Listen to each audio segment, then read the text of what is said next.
Morning, everyone. Hope all of you are having a wonderful Saturday morning. Yeah, so I decided to just go for a morning walk, and I've been seeing, like we all been seeing a lot of news about PlayStation, especially some of the stupid moves that they've been pulling, especially for physical game ownership and the new end user license agreements, such as regarding about your PlayStation account. And people say that, oh yeah, moving to California was the biggest mistake, which I totally agree. But let's face it, the moment that PlayStation moved their headquarters to California was the day that PlayStation died, in my opinion. See, I wasn't the biggest PlayStation fan growing up, but I did respect it because their games were edgier, or if you saw something more mature or so. Whereas I was a Nintendo fan, so you couldn't get certain games on Nintendo.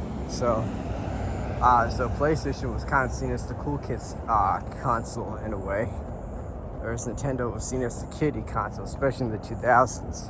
Like PS2, it's like almost, I don't know, I wouldn't say every kid had it, but a lot of kids certainly had it, and not many kids had the GameCube. I was one of them. But you would think that, okay, fine, with the way that graphics are going, that these guys are going to push the limits, improve the gameplay, and if it was your thing, show off more assets for certain characters as well. But that changed during the PS4 era when Sony announced they're going to move their PlayStation headquarters to California, which I don't know why they did that, but that had to be one of the dumbest moves ever. And literally, that company started dying slowly. In fact, I'll give you an example. So yeah, I know PlayStation 4 had some great hits like Spider-Man and God of War, Last of Us Part 1 and all. But what you had to realize is that that's when they started chipping away some of the good stuff. For example, like some of the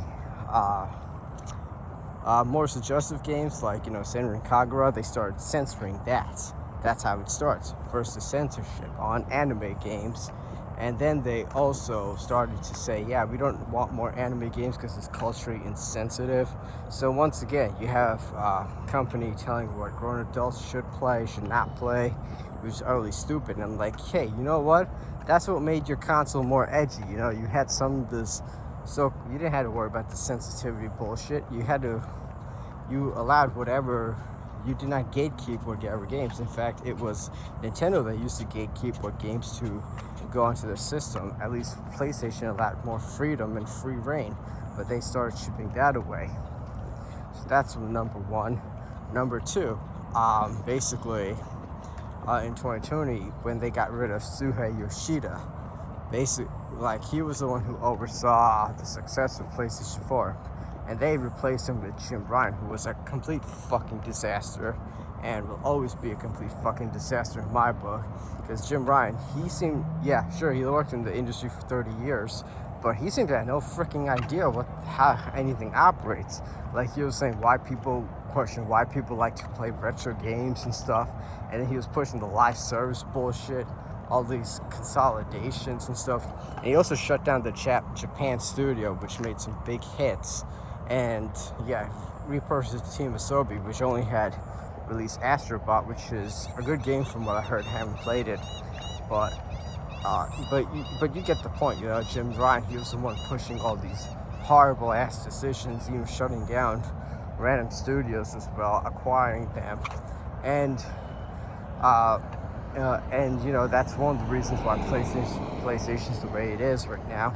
And number three is they allowed these consultancy groups, such as Sweet Baby Inc., to tarnish some of our favorite franchises, such as Spider-Man. Like, you play the first Spider-Man, that was amazing. I mean, that's probably like the only Spider-Man game you guys should play. But then you go to Miles Morales, and you started seeing some more SJW crap. And then Spider-Man 2, you start seeing, okay, now it's starting to get more ridiculous. First, the story sucked. Second of all, they botched the character design for Mary Jane into a 40-year-old Karen, and it's like, oh, and it's like, what the hell they're trying to do? And clearly, it's just trying to change people's perceptives on how certain people should look, which is like, you know what? Maybe this could work in America, but if you go other places around the world, this is actually looked down upon. It's like, seriously, and let's face it, people like Street Baby Inc., they're probably propped up by government agencies, which I'm, like I said, I already mentioned my political views before. I'll repeat it again. Moderate on social issues, left-leaning on economic issues, but I tend to live the life like, live free, do whatever you want as long as you're not hurting others, it's not my concern. So yeah, and look what's happening with the upcoming Wolverine game. That looks like, the moment that they showed the character design for Jean Grey, I'm like, okay, that vault's closed, because Jean Grey, I used to grew up watching X-Men, and I'll tell you this, Jean Grey don't look like that. She doesn't look like a grandma. Alright, so that's 3. Number 4. Basically, I think this is kind of like the straw that broke the camel's back. Saying like, yeah, no more physical, we're just going to go full digital. But, and there are people out there who says, I don't want to play digital, I'm like, yeah, well, you know what? Get used to paying full price for digital. Because all you guys like to say that, well, guess what? Digital prices will go down. And I'm like, I haven't seen it. Because you go to the PlayStation storefront, and digital prices, they're still higher than before. In fact, you're paying full price for some of these games which are years old. Whereas if you go on Amazon, which I don't recommend, but if you go to places like eBay, you probably get these things like half off, or you can get like a secondhand copy for less than half off as well. So I recommend that.